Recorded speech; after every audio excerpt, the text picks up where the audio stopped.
Speak of India में आज भाई बहन का जो पवित्र त्यौहार है, भैया दूज का एक अटूट बंधन है। उस पर मैं सभी को शुभकामनाएं देता हूं इस पवित्र त्यौहार पर।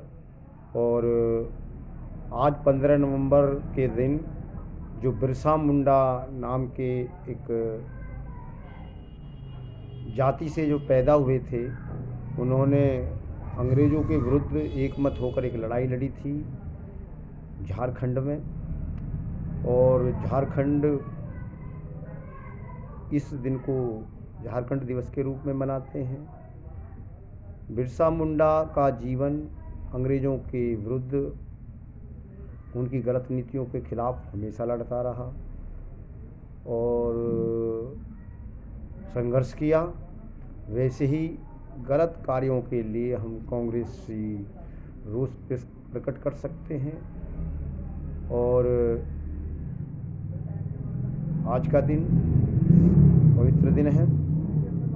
और अब हम थोड़ी सी बात करते हैं उस चर्चा पर कि आज के इस युग में हम बैठे बैठे सैटेलाइट को भी अपने बस में कर सकते हैं, कंप्यूटर टेक्नोलॉजी के इस युग में।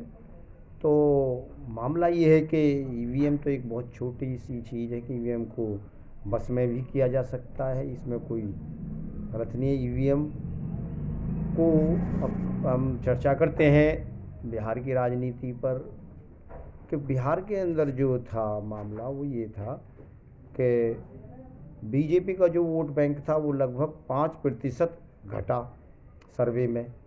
कांग्रेस आरजेडी का जो गठबंधन था वो 5% बढ़ा सर्वे में। लेकिन परिणाम गलत बेईमानी की वजह से जनता के सामने है परिणाम, क्या परिणाम हुए हैं। और उसी के साथ में एक व्यक्ति एआईएम्स का जो बैरिस्टर साहब हैं ओवैसी जी की जो सोचने की जो उनकी शक्ति है, या वो अपना जो प्रचार कर रहे हैं उससे अल्पसंख्यक समुदाय के लोगों को वो भटका रहे हैं, रास्ता भटका रहे हैं, गलत नीति की तरफ ले जा रहे हैं, जिससे कि वो आने वाले भविष्य में दिशाहीन रास्ते पर चलेंगे, जो कि एक बहुत खतरनाक विषय है। हम उनका इसके लिए बर्दाश्त उनकी निंदा करते हैं, असदुद्दीन ओवैसी जी की।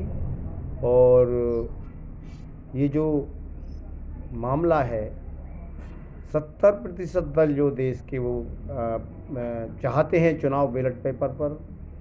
ईवीएम एक बहुत खतरनाक और गलत फैसला है। लोकतंत्र की हत्या की जा रही है ईवीएम का इस्तेमाल करके। और हम तो नड्डा जी से यही अब कहते हैं कि जो नड्डा जी ईवीएम का समर्थन कर रहे हैं, अब वो समय नहीं है कि बूथ कैप्चरिंग होती है, बूथ कैप्चरिंग नहीं होगी। भविष्य में हम मांग करते हैं कि बैलेट पेपर ही हमारे देश में चुनाव हो हर स्तर पर। और मैं एक चीज़ और साझा करना चाहता हूँ कि जो हमारे अमेरिका के भूतपूर्व राष्ट्रपति श्री बराक ओबामा जी की जो बुक्स है ए प्रॉमिस्ड लैंड में जो वो लिख रहे हैं, वो उनकी अपनी एक निजी राय है, न कि विश्व में कोई सर्वे की रिपोर्ट नहीं है। वो उनकी अपनी एक निजी राय है, जिसका ये विपक्ष जो है गलत मैसेज दे रहे हैं जनता को। और विश्व की जो पूरी दुनिया का जो सर्वे है वो सर्वे ये है कि श्री राहुल गांधी जी पूरे विश्व में 7वें नंबर के नेता हैं, योग्यता के अनुसार भी, एजुकेशन के हिसाब से भी, और जनता के सुख सुविधा को समझने वाले। ये ध्यान करने की बात है, हर भारतीयों को ये सोचना चाहिए। और अभी कल हमारे एक बीच के एक वरिष्ठ नेता हैं, बुढ़ाने के हैं, डॉक्टर जावेद उस्मानी जी, बहुत पुराने कांग्रेसी वरिष्ठ नेता है, मैं उनका सम्मान करता हूँ। वो कह रहे थे, वो ठीक कह रहे थे कि नेता ठीक, वो कह रहे थे कार्य करने के लिए पद की कोई महत्वता नहीं है, हम बिना पद पर भी रहकर कार्य कर सकते हैं और इससे अच्छे परिणाम होंगे, पार्टी सशक्त होगी, मजबूत होगी। और भविष्य में कामयाबी की तरफ होगी। आज के लिए इतना ही। जय हिंद।